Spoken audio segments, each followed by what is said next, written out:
a man, who they say he murdered 3. Strange things have happened there. No stranger would it be if we met at midnight in the hanging tree.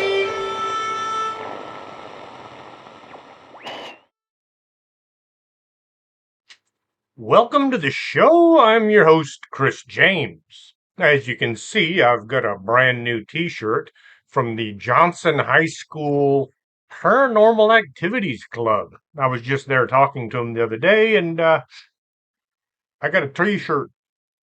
Anywho, coffee. Have some. If you're tired of drinking black water, check out the Organic Man Coffee Trike. Drink the best coffee in the universe. 4501 McPherson or organicmancoffeetrike.shop. Darn cat. She wants to be on the show. Try that again. Organicmancoffeetrike.shop. If you had the opportunity, would you want Morgan Freeman or Lionel Fanthorpe to narrate your life? Think about it.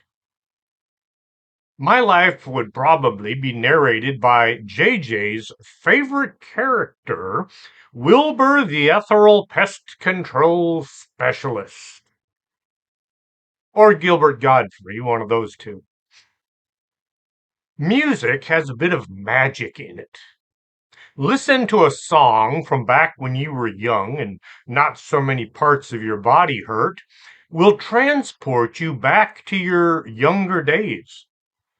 Some music will make you feel great, while other tunes might make you want to run or punch out someone. It can control your mind if you let it. When I was young, the folks who thought they were in charge said the music I was listening to was the devil's music. It would lead to dogs and cats living together, things like that.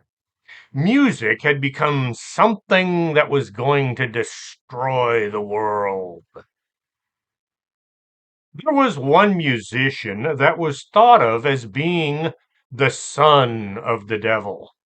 He would perform on stage and folks in the audience would pass out.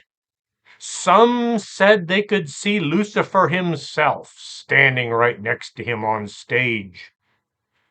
Parents were telling their kids they were forbidden from attending any shows where this performer was playing. Authorities were investigating to see if there was anything they could do to arrest him or at least run him out of town. Naturally, his shows were sold out, as those who liked music and liked the unusual flocked to listen and enjoy the experience. You just weren't in the crowd if you hadn't been to one of his performances. This was not Alice Cooper. It wasn't Ozzy Osbourne either. It wasn't any of the musical icons that you might be thinking of right now. No, I'm talking about Niccolo Paganini from the 18th century. The Devil's Violinist was born October 27th, 1782, in Genoa, Italy. Paganini's mother had her heart set on him becoming a famous violinist, and in order to make her dreams come true, she contacted Old Scratch himself, Louis Cypher, or the Devil. She wasn't willing to sell her own soul, but she did sign away her son's. To become the world's greatest violinist, Paganini would be the devil's minion. Paganini began training on the mandolin at age 5 and the violin by 7, both under the instructions of his father. He played his first public performance at age 11 in Genoa, and by age 13 he was sent to study with a famous violinist and teacher, Alessandro Rolla. The first day of instruction, Rolla decided Paganini's skills were already beyond anything he was able to add to. Paganini was sent to Rolla's old teacher, Ferdinando Parre. Parre thought Paganini for a few months, only to send him on to Gasparo Goretti, Parro's former instructor. At age 15, Paganini began playing solo tours, and like many rock stars from my youth, he began drinking too much and he was forced to return home. Once he was no longer playing on stage in front of sold out crowds, Paganini was able to dry himself out and get off the booze for a while. He took to performing solely for Napoleon's sister. Longing for the crowds of his youth, even though he was still a young man, Paganini began touring once more. He was one of the first major violinists to perform without bothering to use sheet music. He played strictly from memory. Not anchored to one spot on stage, he would dance about while playing. His body was extremely flexible and he would move like no one else. Add to this, Paganini could play far faster than anyone else on the planet.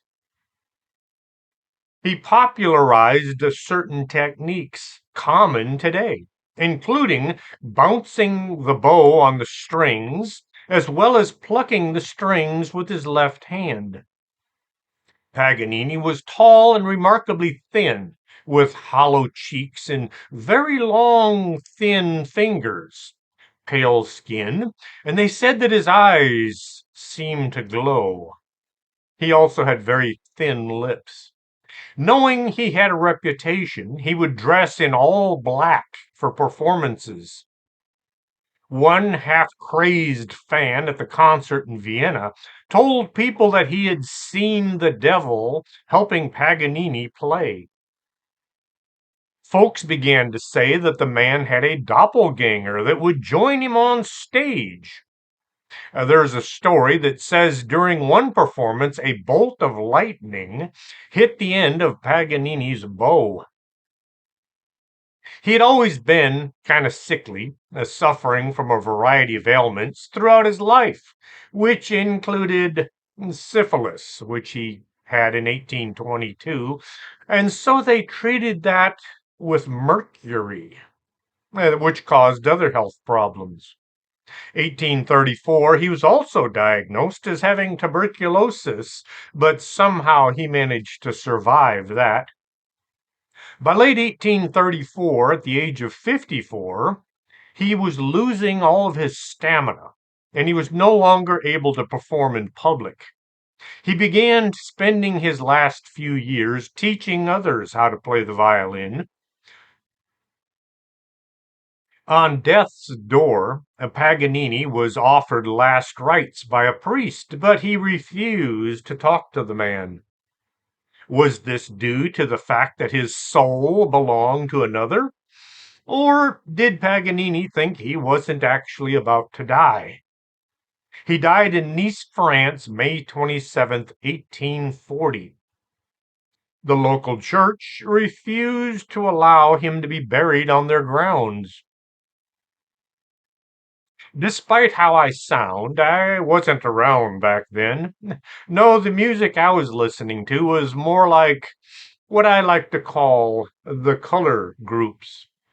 Pink Floyd, the Moody Blues, Black Sabbath, Crimson Cult, and Deep Purple. Used to drive my folks nuts. A lot of the information I have comes from R. Gary Patterson and his book, Take a Walk on the Dark Side. I first heard Patterson on Coast to Coast, and I was hooked. I found his book in all places, a half-priced bookstore, and I read it twice. In fact, it should be on the shelf right behind me. There it is. I'm going to upset a few folks now, but, well, that's just too bad. I don't like the Beatles. I don't like the Beach Boys either. Not my style, and if I hear either of them on the radio, I'll quickly switch to another channel. I did listen to Led Zeppelin, the Rolling Stones, The Who, David Bowie, Leonard Skinner, and other groups like them. I have very eclectic taste. I also like Joe Sample, Dave Koz, jazz musicians. Robert Leroy Johnson was born in Hazelhurst, Mississippi, May 1911. His mom, Julia Major Dodds, was having an extramarital fling with a man named Noah Johnson. Her husband, Charles Dodd, was having a fling with a woman in town who was considered a woman of negotiable affections. As she was also having a fling with a local businessman named Joseph Marchetti, who may or may not have had any ties to the underworld. As all of the black men who'd negotiated with this woman wound up hanging from trees around town, Charles decided to get on old paint and get where he ain't. He didn't want to be number 4 in the nasty tree decorating competition, so he fled town before Robert even made his appearance. The way Charles left town is worth noting. He put on a dress, some high heels, painted up his face to look less manly, and away he went, riding the gray dog north. Within a few months, and once he was away, he contacted his children and had them come live with him in Memphis. His 9 already born children joined him, leaving Julia alone, destitute, and still pregnant. When Robert Leroy Johnson, I'm just going to call him the way most folks know him today, Robert Johnson. When Robert was 7, his mother remarried and moved him to Robinsonville, Mississippi. At the time, there was very little for a young black man to do in the way of work. He could pick cotton, like just about everybody else he knew, or he could play the guitar, make music, earn his living that way. Johnson turned to the guitar and the diddley bow, a string nailed to the side of a shack with a glass bottle as a bridge. The diddley bow was his introduction to music making. Radios were out there, but they cost money, something a lot of folks living in small towns didn't have. For entertainment, it was the thing to head to the local juke joints, thus named because they had a juke box, to listen to music, dance, drink bad alcohol, and meet others with little to no money and have a good time. There were also roadhouses or simply private residences where people could spend the evening or even the night. Robert spent a lot of time at juke joints, stores, private homes where black residents could mingle and dance after hours. In a few of these establishments, Robert encountered such greats as Son House and Willie Brown, early leaders in the blues community. Seeing how people treated these musicians led to Robert throwing everything he had into trying to become one of them. You know, the best laid plans of mice. Robert became enamored with a young girl he met, young as in 14, and they decided to get hitched. Robert told the county clerk that he was 18 and he was actually only 17 at the time.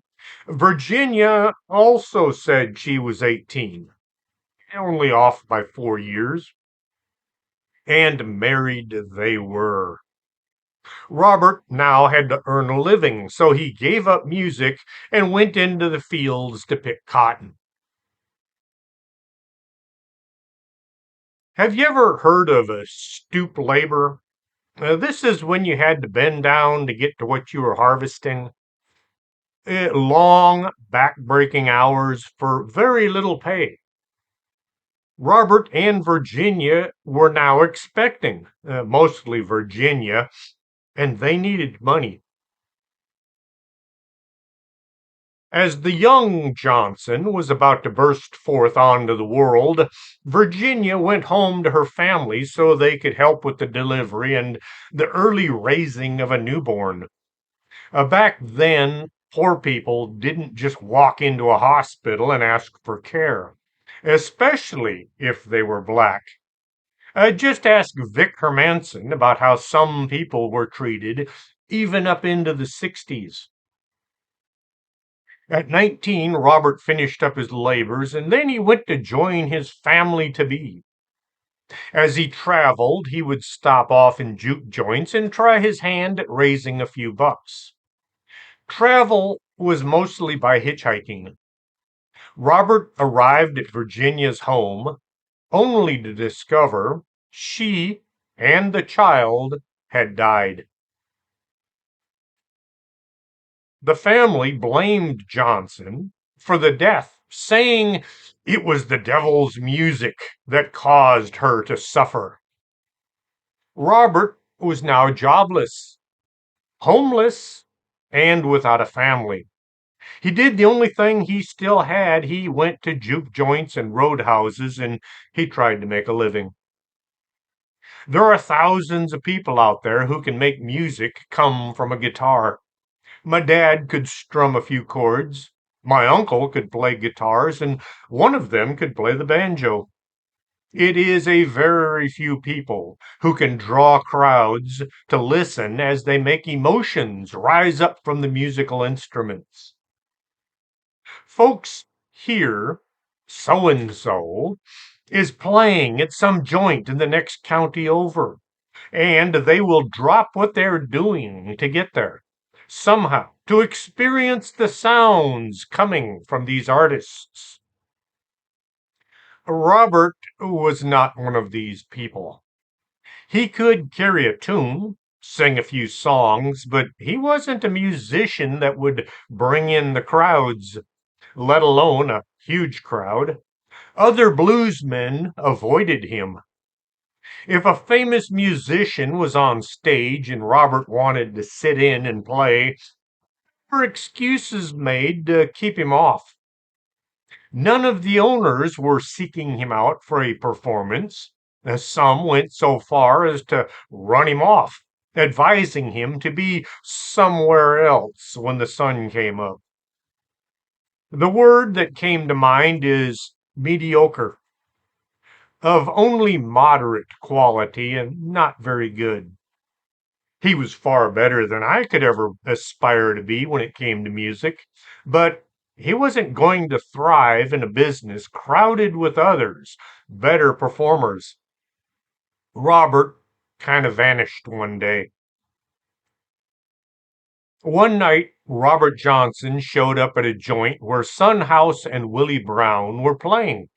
He begged for a few minutes, and they decided he was so desperate it would be the right thing to do to allow this young man a few minutes on stage. Robert took to the stage, and he wowed the audience. Many listened and wondered how did he go from being just some guy with a guitar to this king of the blues. Robert was playing his music as if, well, the devil was helping. Stories began to be told. He sold his soul for, well, it's not rock and roll yet, not not for a few more years, but there must have been some kind of otherworldly intervention that took Robert from a sort of a semi-talented player to the guy that everybody wanted to hear. Did you see the movie Oh Brother, Where Art Thou? The escapees are driving along some dirt road in the middle of nowhere, and they come to a crossroads and a young black man, a Tommy Johnson, who tells them that he just sold his soul to the devil. He says he went to the crossroads at midnight, and the devil came and tuned his guitar so he could become a famous bluesman. Well, there was a Tommy Johnson, but he's not credited with the Crossroads encounter. That was Robert Johnson, who became the king of the bluesmen. Robert Johnson included many references about spirits and the devil in his songs, which began to really fuel the myth, the legend, the story of his bargain with Satan. He wrote and performed a song called Hellhounds on My Trail. Blues legend Son House knew Johnson, and he later recalled his sudden transformation from an amateur player to the king of the Delta blues. Blues powerhouse B.B. King is a fellow Mississippi native who was heavily influenced by Robert Johnson's style of playing. With fame comes fortune, not necessarily for the musicians, but people do get rich off of music. As Robert Johnson began to have his name whispered around roadhouses and juke joints, well, women began to try to catch his eye. Robert Johnson took up with another young girl named Virgie Kane, who, after several romantic interludes, became pregnant. Kane, like Johnson's late wife, came from a very religious family who forbade her from having anything to do with that sort of person. Johnson moved on, drinking and carousing far more than was healthy. 1936, Johnson landed a recording deal arranged by the American Record Company in San Antonio, Texas. He recorded his first single, a Terraplane Blues, which sold 5,000 copies, and it earned him another recording session. He played sitting in a corner. In fact, he was facing the corner, either because he liked the sound that it gave to the guitar, or he didn't want to give away his musical secrets. Robert Johnson was a rising star. He was destined to go places. Now music halls wanted him to come and perform. The world was his oyster. The definition of the world is your oyster is that you can go anywhere or do anything that you want. This idiom is often used for young people as it highlights the various opportunities that they have access to. Why people say this? 1602, Shakespeare published a comedy called The Merry Wives of Windsor. A character says that they will not give Falstaff even a penny. He responds that, "Why then the world's mine oyster, which I will open." Johnson was playing one of the many roadhouses that he frequented. At the end of the night, he grabbed a bottle of whiskey to polish off the night. One of the other performers noticed that the seal on the bottle had already been broken. He advised Johnson to get a new bottle, but Johnson just removed the cap and took a huge, unhealthy swig. The alcohol had been doctored with strychnine. It took several days of muscle cramps, world-class vomiting, and intense pain before Johnson died. Those who were near said he howled like a dog. Johnson became what might just be the founder of the 27 Club. He died in his 27th year. I sometimes forget there are folks out there who tend to travel in different areas of interest than I. I look into simple things and I look for complex meaning. I am not into every conspiracy out there or bizarre story, but there are many that I do believe are real.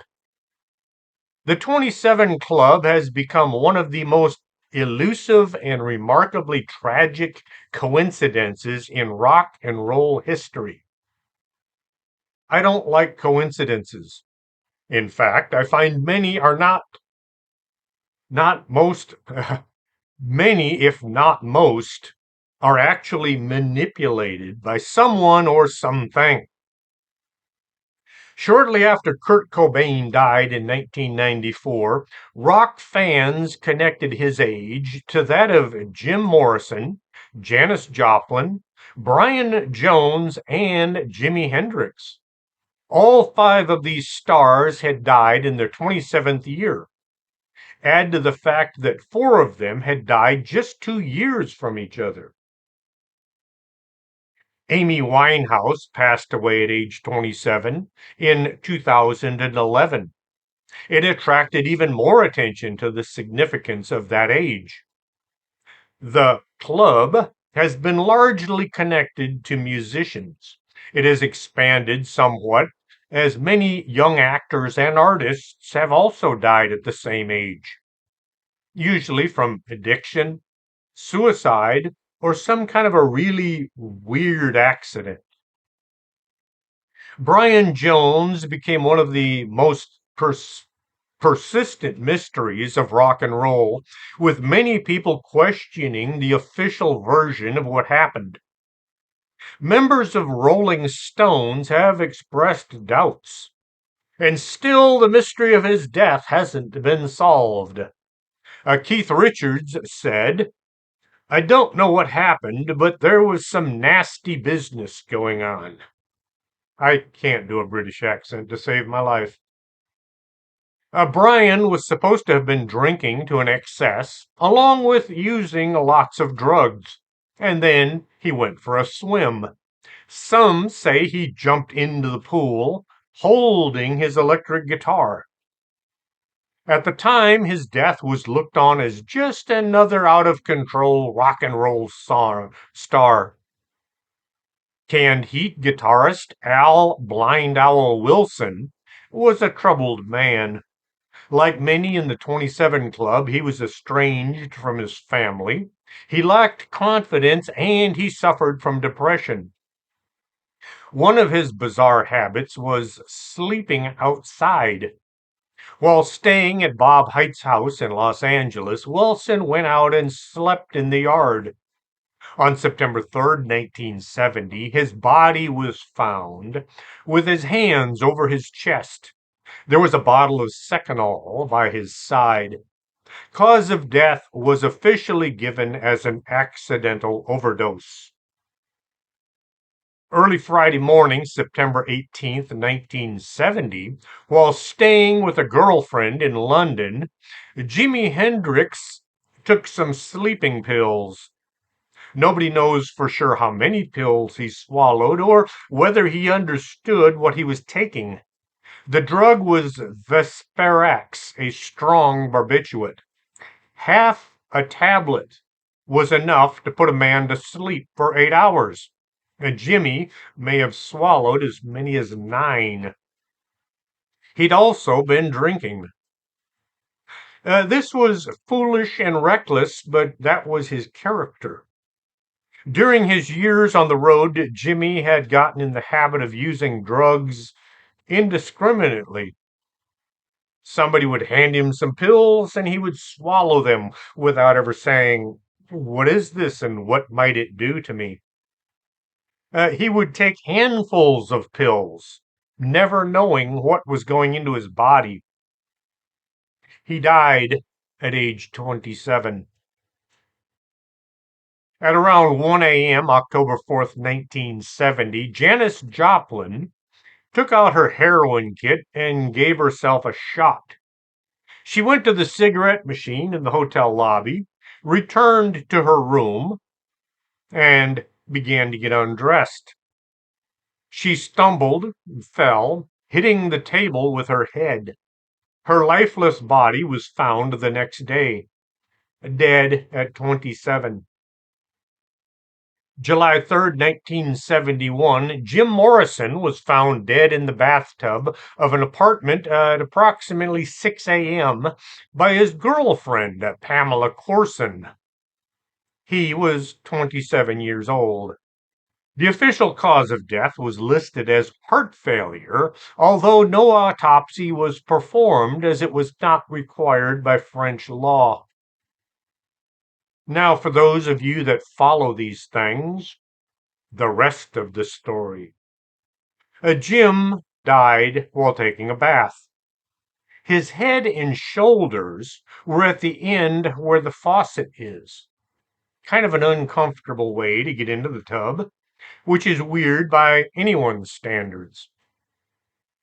Corson found his lifeless body and then did nothing until the next day. Maybe she was waiting to see if he would wake up or not. The day after the death was heard in L.A., Ray Manzarek sent Bill Siddons to Paris to make sure it's really Jim. He was still facing charges in Florida for indecency, and some people think that maybe Jim Morrison just wanted to disappear. Some of you may still believe that Jim died in Paris, and others are going to think it was just a hoax that Jim himself had done. Jim Morrison was buried in the Poets' Corner in Père Lachaise Cemetery, a location where the bodies of Oscar Wilde and Edith Piaf and Gertrude Stein were also laid to rest. The funeral plot was only rented and not purchased. As the day of Morrison was to be exhumed and then returned to the United States drew near, his family suddenly extended the lease in perpetuity. Is Jim Morrison a member of the 27 Club? I'll let y'all decide on that. Pigpen loved real blues music. He was a driving force for the band known as the Warlocks. His soulful vocals, organ, and harmonica playing gave the band an authentic sound. As time marched on, the name was changed from the Warlocks to the Grateful Dead. The band members began experimenting with things, drugs, alcohol, different kinds of drugs, different combinations of drugs and alcohol. Well, Pigpen, he was a blues enthusiast, so he preferred to take his trips using only alcohol, like the bluesmen that had gone before him. Pigpen's real name was Ron McKernan. His father had been an R&B disc jockey, and he introduced Ron to a whole other world of things like loud music and booze. His nickname come from what they call his funky approach to life and sanitation. I don't think he probably smelled all that good, not with a name like Pigpen. Ron got started on his bottle addiction at an early age, and he held on to it like any good alcoholic, with both fists. His doctor kept trying to get him to stop drinking, especially as cirrhosis began to set in. March 8th, 1973, McKernan died at age 27. After his family relocated to Ann Arbor, Michigan, Dave Xander Alexander attended Pioneer High School in Ann Arbor, where he met brothers Ron and Scott Ashton. Alexander dropped out after 45 minutes on the first day of his senior year, 1965, to win a bet. Alexander and the Ashton brothers soon met Iggy Pop and formed the Stooges in 1967. Although Alexander was a novice on his instrument, he was a quick learner and subsequently had a hand in arranging, composing, and performing all of the songs that appeared on the band's first two albums, The Stooges and Funhouse. Alexander was fired from the band August 1970 after showing up at the Goose Lake International Music Festival too drunk to play. Alexander died of pulmonary edema in 1975 at age 27. Peter William Ham was a Welsh singer, songwriter, and guitarist, best known as the lead vocalist of the group Badfinger. Ham died by suicide in 1975 at age 27 when he became depressed that Badfinger was being ruined by their fraudulent manager, Stan Polly. Christopher Bradford Bell was an American musician and singer-songwriter. Along with Alex Chilton, he led the power band Big Star. Couldn't have been too power band. I've never heard of them. But then, I have eclectic taste in music. Bell died December 27th, 1978, when he lost control of his Triumph TR7 sports car, sometime around 1 a.m. He was on his way home from band rehearsal. The car struck a wooden light pole on the side of the road, and the pole fell over, smashing him in the head and killing him. He was also 27. Mia Catherine Zapata was an American musician who was the lead singer for the Seattle punk band The Gits. After gaining praise in the emerging grunge scene, Zapata was murdered in 1993 while on her way home from a music venue at age 27. The crime went unsolved for decades before her killer, Jesus Mesquia, was arrested in 2003. Mesquia was tried, convicted, and sentenced to 36 years in prison. Christine Maria Pfaff was an American musician, best known as the bassist for alternative rock band Hole from 1993 to 94. Prior to Hole, Pfaff was a bassist and backing vocalist for Minneapolis-based band Janitor Joe. Pfaff returned to Janitor Joe for a short tour in the weeks before her death. She died of a heroin overdose at age 27. Amy Jane Winehouse was a British singer-songwriter known for her deep, expressive contralto vocals and her eclectic mix of music genres. Her death at age 27 prompted media comparisons to other musicians' deaths at the same age, collectively becoming known as the 27 Club. There were quite a few other musicians who all died at the same age. Why 27, you might ask? I asked this question quite a bit while doing the research for this show. It all seems to reach back to the founder of the 27 Club, Robert Johnson. His death kind of kicked off the whole thing. He is said to have sold his soul for fame and fortune. Looking at all these other members of the club, their meteoric rise to stardom, which was followed by their sudden demise, leads many folks to theorize.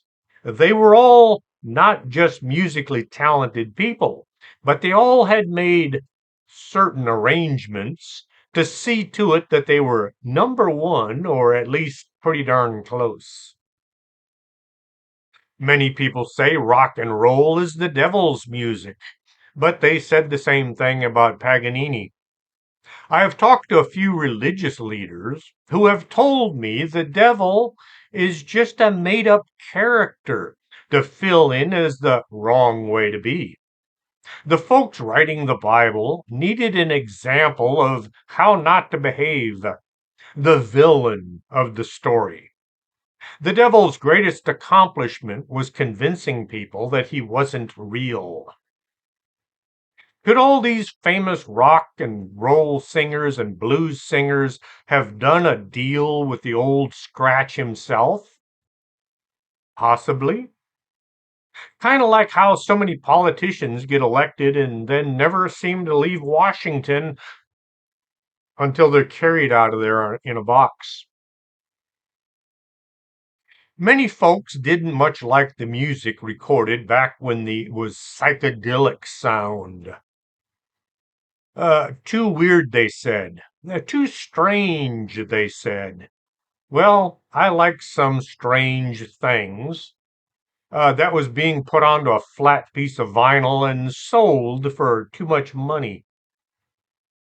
Born in Cambridge, January 6th, 1946, Roger Barrett enjoyed most of his childhood years with a love of drawing and poetry, inspired by the English countryside near the Gog Magog Hills.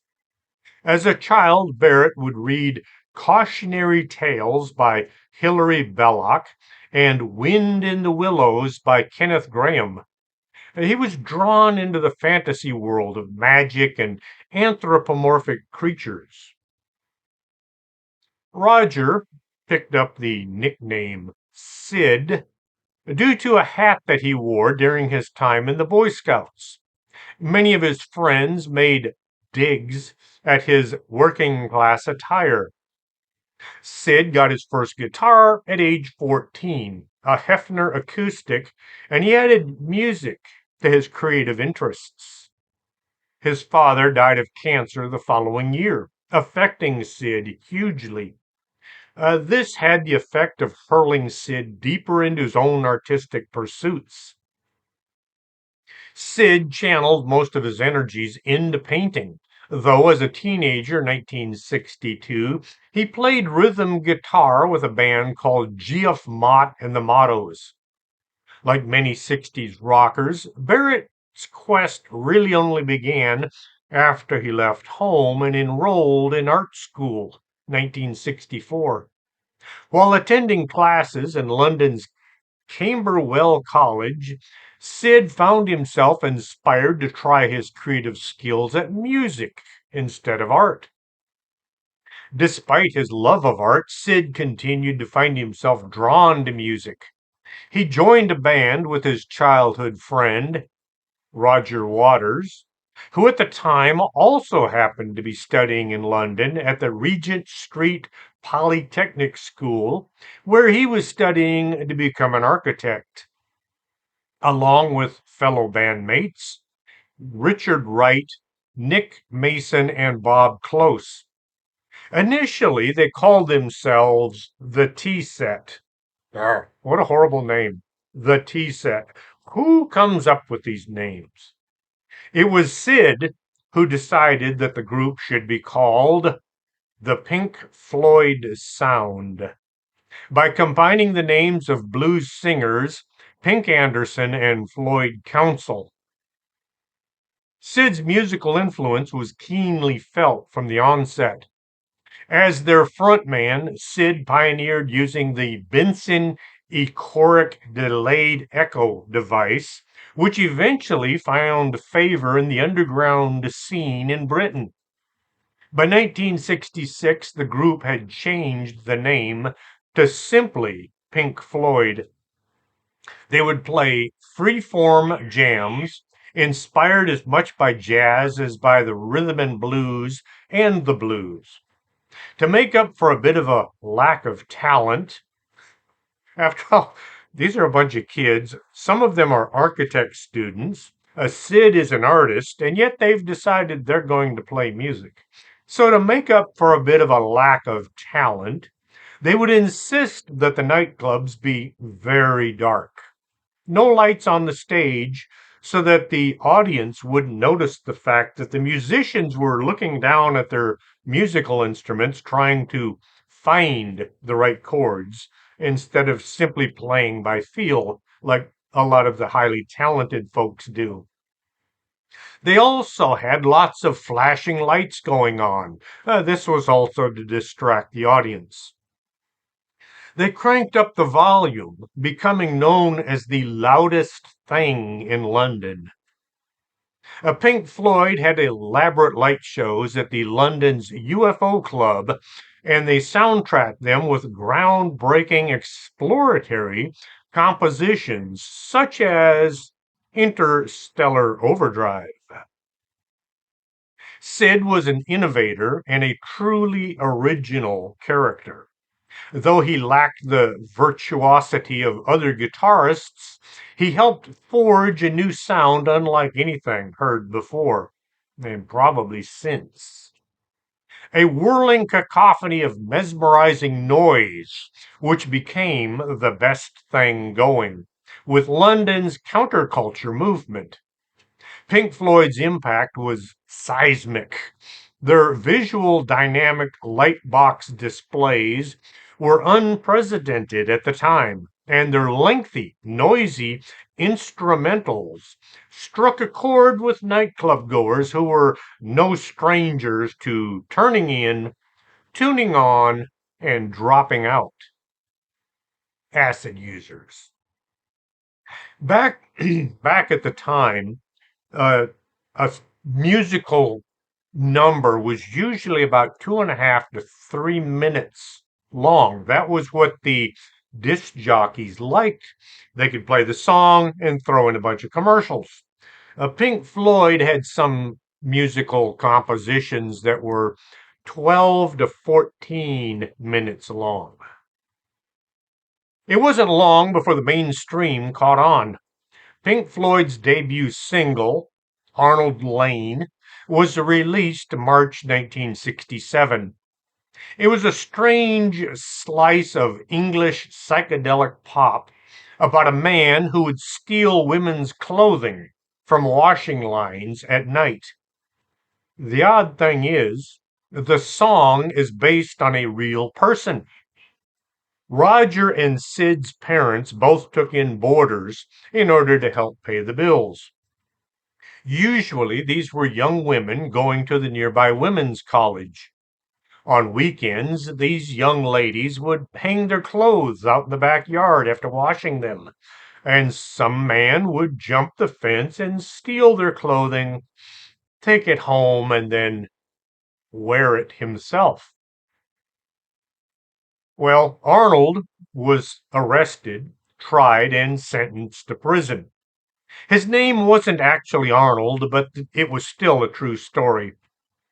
The song peaked at number 20 in the UK, but at the time it was seen as a bit of a departure from their usual style of playing. If you listen to Pink Floyd, you'll notice there are some huge variations in the way they perform. By mid 1967, while experimenting with LSD, Sid Barrett's lyrical genius began to blossom. Now, was it the drugs that caused him to be such a creative writer? Or was he a creative writer that just happened to be using a lot of drugs? He began drawing on his childhood fondness for literature and fairy tales. As Sid was trying to turn the stories of his youth into rock music.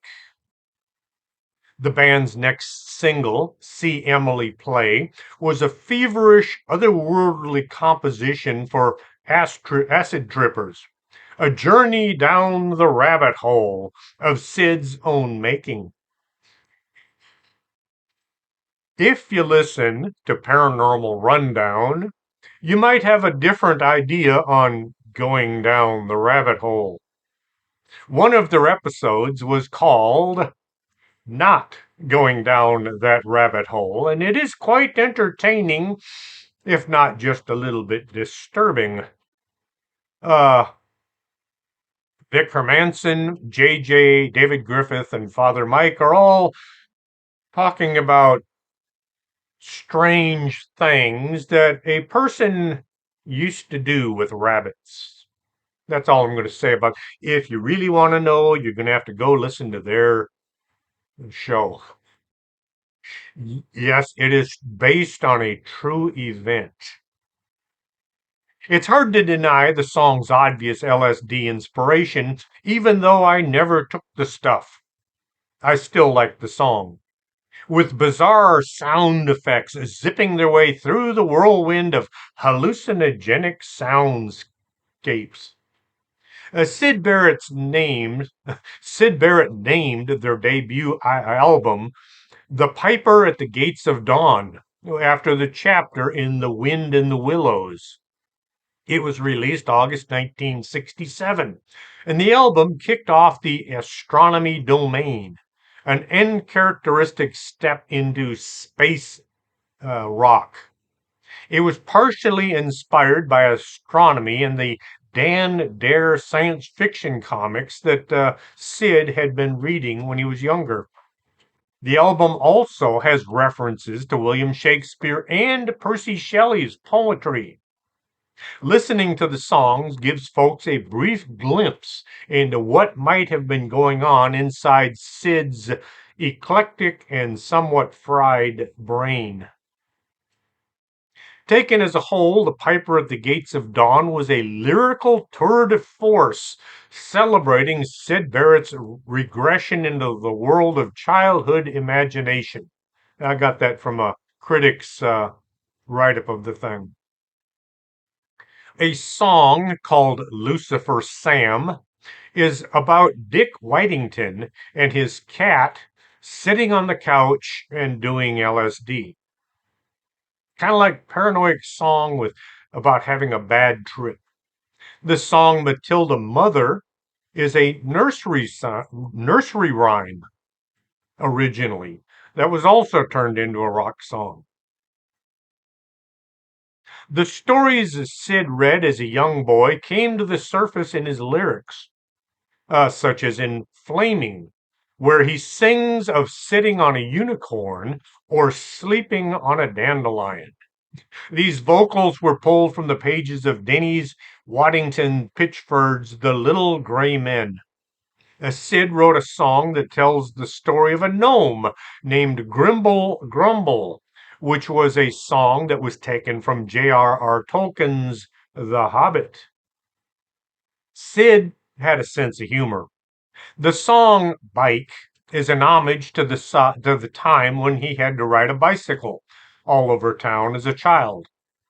The difference is that this song he has being accompanied by an old mouse named Gerald and a clan of gingerbread men.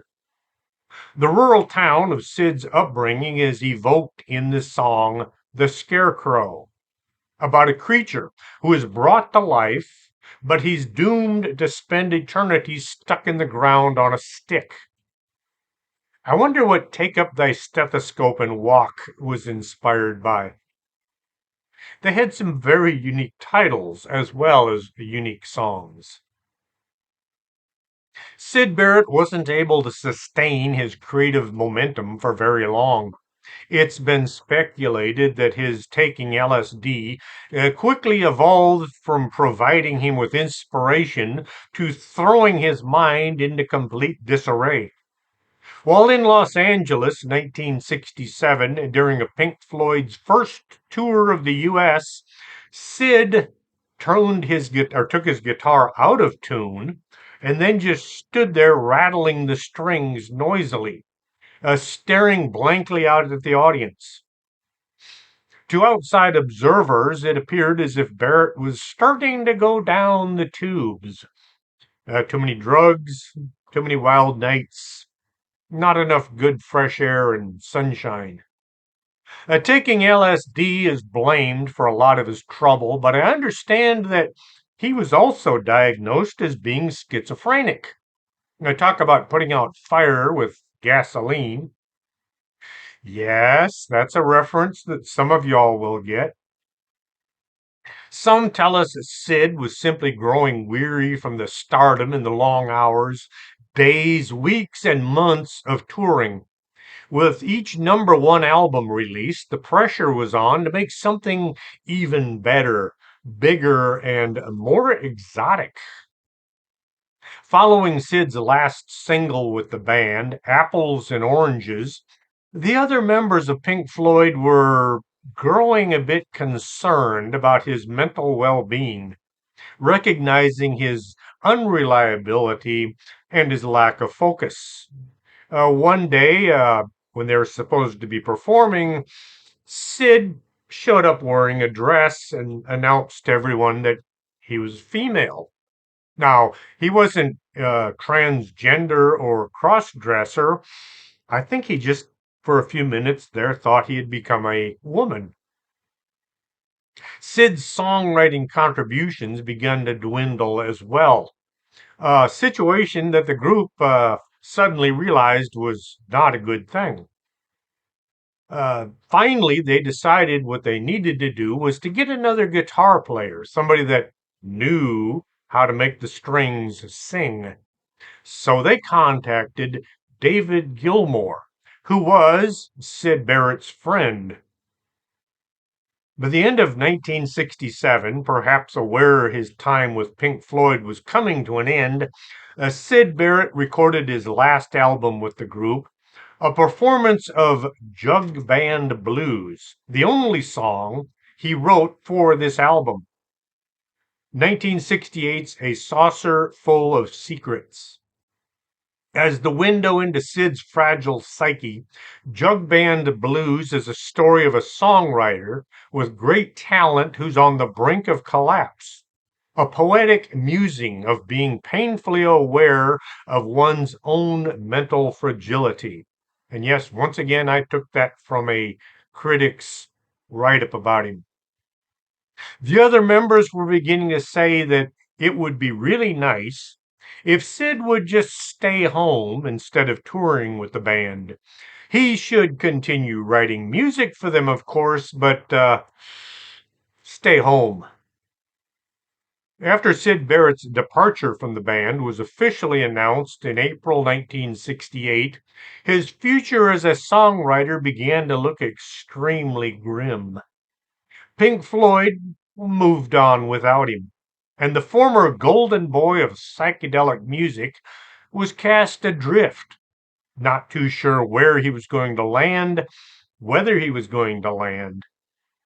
He made several half hearted attempts at recording songs on his own, but it was not much that you wanted to listen to.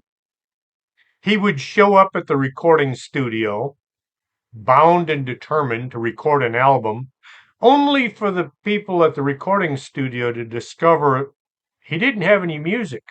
He didn't have any songs that he had written. I guess he was just going to pull it out of the air using his brain. He showed up at Abbey Road studio with production help from David Gilmour, his friend, the man who had replaced him as the lead guitarist. Sid was coaxed into recording something called Madcap Laughs, which was eventually released in 1970. His psychedelic productions were pretty much gone. This was nothing like Pipers at the Gate of Dawn. Instead, it was more homespun, folksy kind of music, as if Sid was returning to the blues. Despite some occasional symbolic arrangements, many of the songs that Sid did record were nothing like Pink Floyd. Critics responded to Madcap Laughs with a mixed set of ideas.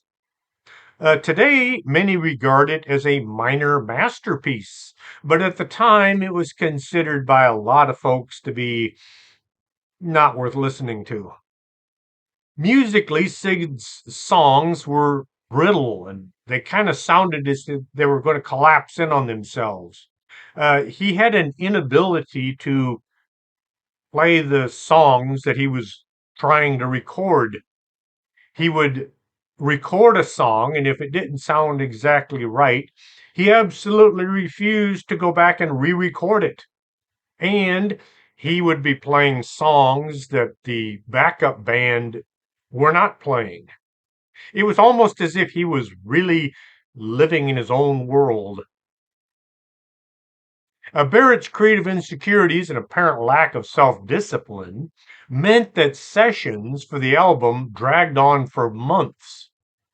He would record fragments of material, a little piece here, a little piece there, and then he would leave.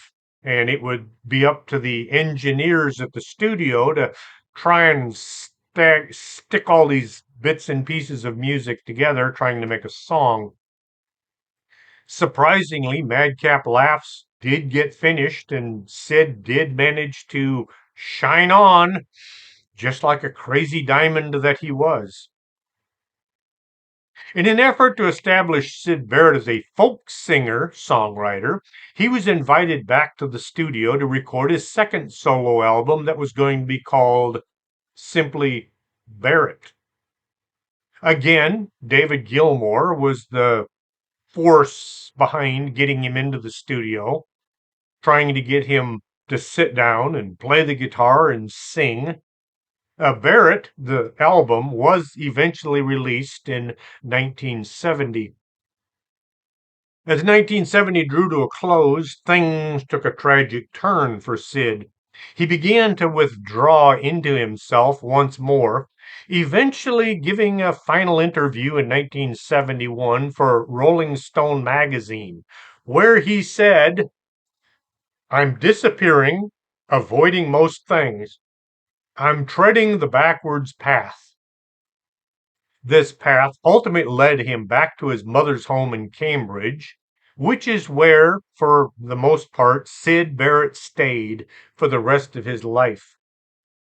While in exile, Syd seemed reluctant to rekindle any kind of a musical interest.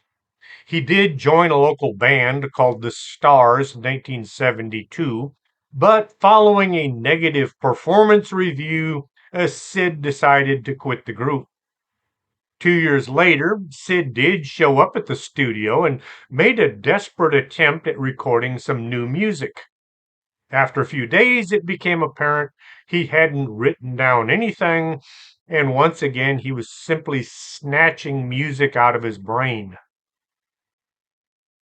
Around this time, Pink Floyd's founder reverted back to using his birth name, Roger, and he returned to his first love, painting. Tragically, the psychedelic fallout of Barrett's brush with celebrity cast a long shadow. He spent a period of time in a mental health facility, and he was diagnosed with personality disorder, schizophrenia, as the root cause of Barrett's trouble. With or without the effects of LSD, it is perhaps likely that his nervous breakdown might have been unavoidable, no matter what career path he had chosen. Shine On, You Crazy Diamond is a 9-part Pink Floyd composition written by David Gilmour, Roger Waters, and Richard Wright, recorded in 1975 album Wish You Were Here. The song was written about and dedicated to the founding member Syd Barrett, who departed from the band in '68 after dealing with mental problems and substance abuse.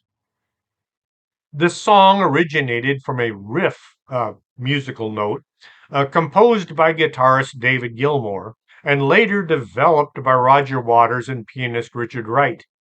It was conceived and written as a tribute to Syd. He was replaced by his former school friend, David Gilmour, who had initially been brought in as the second guitarist.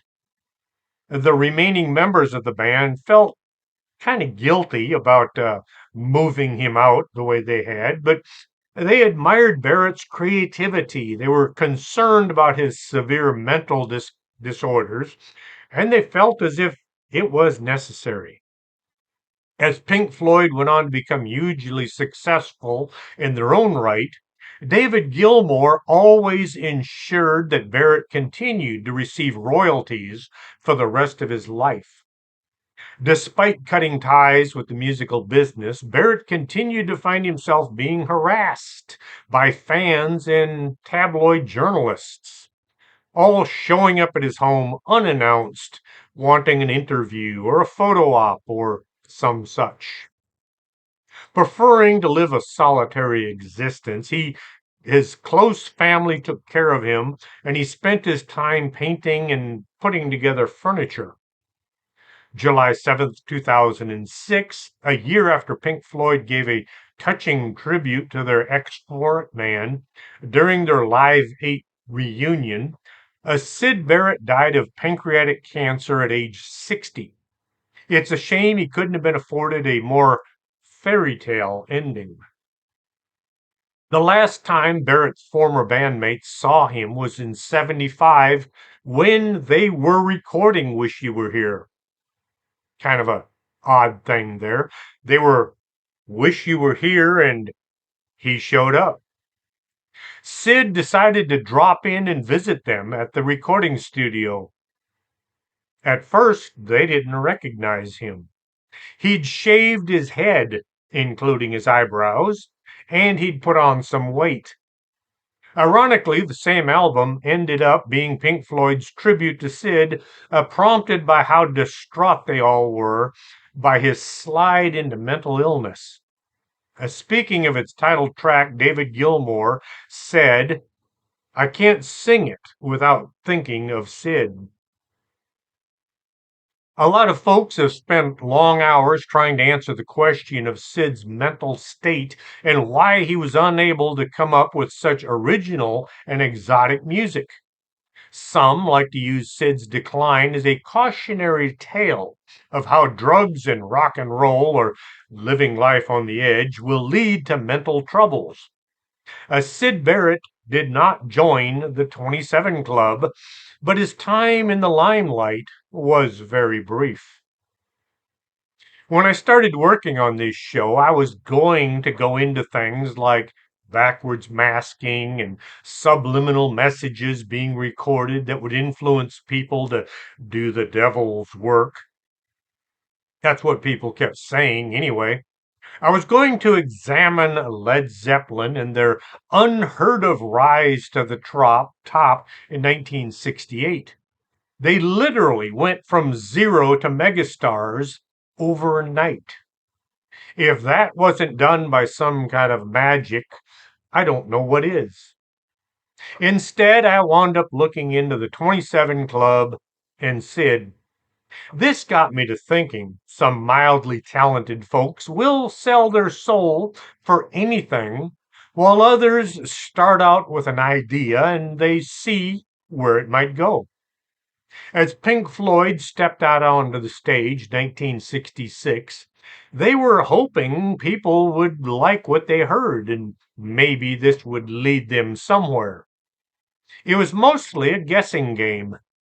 No souls needed to be exchanged, just a lot of sweat and a few too many hits of acid to bring about a success story. There are many types of artists out there. Some who are willing to roll the dice and see what comes up, and others that want to ensure a positive outcome regardless of the cost. Did all the 27 Club members sell their souls? I can't say, I wasn't there, but it sure would look that way, doesn't it? Hope you enjoyed tonight's show. If you did, tell people they should be listening as well. Or not. Just continue to listen yourself. And I'd like to say howdy to all the folks out there at the Johnson High School Paranormal Activities Club. Hope you all enjoyed the show. Until next Saturday, this is Chris James for Strange Things.